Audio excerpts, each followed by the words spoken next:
So the question is, how do we deal with disbelievers and non-Muslims? So before we answer the question, I want to pause on this concept of disbelievers. A lot of times Muslims have this feeling that, well, there's us, the believers, us, the Muslims, and there's everyone else, the kuffar, the disbelievers. And that's actually not a correct way of thinking. To say somebody that is a disbeliever, it's a hukm, it's a ruling. It means that that person has verifiably said something, believed in something, written something that necessitates disbelief.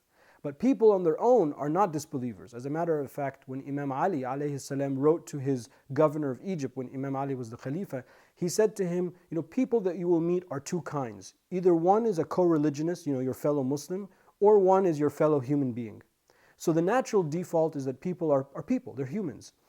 And if somebody has not received the message, understood the message, and then denied the message, they are not a disbeliever. That's the definition of a kafir, or that's the definition of disbelief. Somebody that has understood the message of Islam in its entirety, answered all their questions, all their misconceptions, and then negated that. That's a disbeliever. And even then, if that person were to exist, which I really don't believe exists in the age of confusion that we live in, then we are to treat people with respect, because at the end of the day they are human beings. Allah subhanahu wa ta'ala, He says, لا ينهاكم الله عن الذين لم يقاتلوكم في الدين ولم يخرجوكم من دياركم أن تبروهم وتقسطوا إليهم.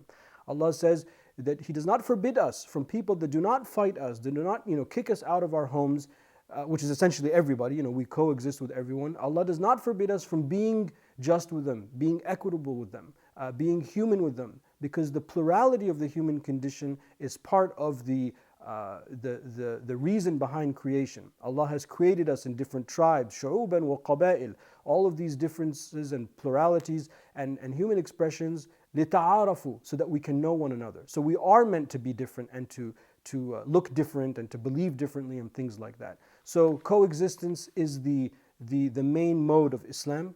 We are to treat people with respect, people with love, with humanity and with dignity. Wallahu a'lam.